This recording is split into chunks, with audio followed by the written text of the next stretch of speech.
안녕하세요. 주양가족 여러분. 오늘도 말씀의 내 가운데 복되고 행복한 하루 되기를 주의 이름으로 바랍니다. 오늘은 더 좋은 언약의 보증이라는 제목으로 히브리서 7장 16절에서 28절 말씀을 묵상하고자 합니다. 주님은 죄인된 우리의 중보자로서 제사장의 일들을 감당하십니다. 그 대제사장의 직분에 대해서 알아보겠습니다. 첫째, 영원한 생명의 능력입니다. 레위인은 육체에 상관된 계명의 법을 따라 제사장이 되었습니다. 레위인은 율법에 나타난 바대로 혈통을 따라 제사장이 되었습니다. 레위 계통의 대제사장들은 속죄일에 다른 사람의 죄를 위해 속죄 제사를 드리기에 앞서 항상 자기 죄를 위한 속죄 제사를 드립니다. 왜냐하면 레위 계통의 대제사장도 역시 불완전한 인간의 죄를 범할 수밖에 없는 존재이기 때문입니다.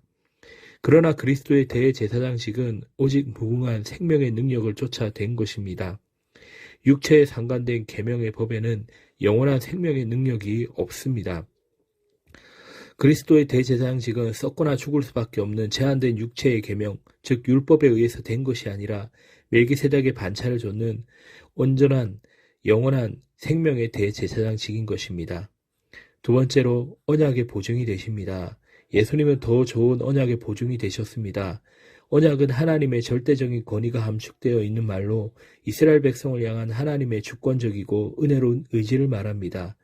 옛 언약 즉 구약의 율법은 하나님께 가까이 하고자 하는 사람들을 위해 하나님께서 세우신 것이었으나 인간의 불완전함으로 지킬 수 없었습니다. 그래서 하나님께서는 그리스도로 말미암아 새로운 언약을 수립하시고 새 언약의 보증 되신 예수 그리스도를 통해 백성들로 하여금 자신에게 온전히 나아올 수 있도록 하셨습니다. 그러므로 새 언약은 구약의 옛 언약보다 더 좋은 언약이 되는 것입니다. 따라서 더 좋은 언약인 새 언약의 보증은 영원한 제사장인 예수 그리스도이십니다.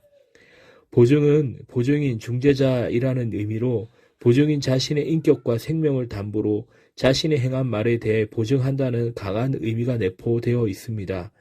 그리스도는 자신을 믿고 의지하는 백성들의 구원에 대한 담보로 구원의 영원한 보증이 되십니다. 옛 언약에 속한 레위인 제사장은 새 언약을 이루신 온전하신 제사장 그리스도와 차이점이 있습니다. 첫째로 율법과 맹세의 말씀의 차이가 있습니다.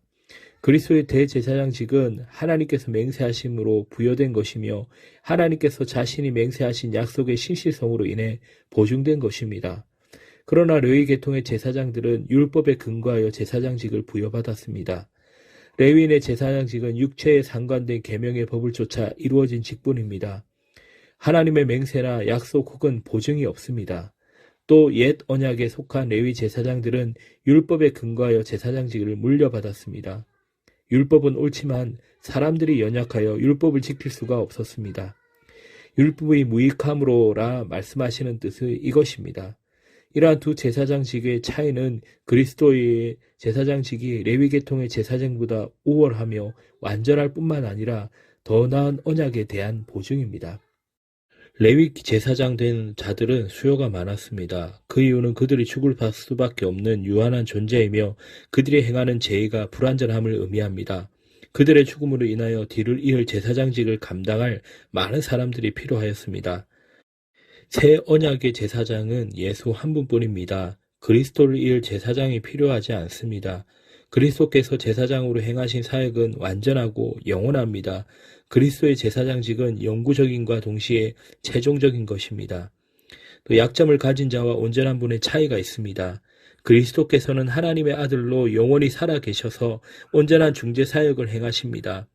옛 언약의 제사장은 약점을 가지고 있기 때문에 불완전한 사역을 행할 수밖에 없습니다. 하지만 새 언약의 제사장이신 그리스도께서는 거룩하기 악이 없고 더러움이 없고 죄인에게서 떠나 계시고 하늘보다 높이 되신 이십니다. 그리스도께서는 새 언약의 대제사장으로 지녀야 할 성품과 지위가 있는데 바로 거룩입니다. 하나님께 대한 순종이 거룩하십니다. 악이 없으십니다. 레위 계통의 제사장들은 죄의식을 통해서 외적으로 더럽혀진 자신을 깨끗이 하였으나 그리스도께서는 전혀 더럽히지 않은 온전한 도덕성, 순결성을 소유하셨습니다. 그래서 레위 계통의 제사장직으로는 결코 이룰 수 없는 완전한 구원을 행하신 것입니다. 그래서 우리 성도는 오직 새 언약의 중보자이신 예수 그리스도를 통해 하나님과 더불어 온전한 관계를 이룰 수 있는 것입니다. 세 번째, 온전하게 되신 아들이십니다. 아론의 반차를 따르지 않고 멜기세덱의 반차를 따르는 다른 한 제사장을 온전함을 위해 세울 필요가 있었습니다. 그래서 첫 번째, 율법으로는 온전함을 얻을 수 없었습니다. 레위 계통의 제사장 직분은 사람들로 하여금 하나님과 온전한 관계를 맺게 하는 데 실패하였습니다. 제 문제를 온전히 해결하는 데 실패한 것입니다.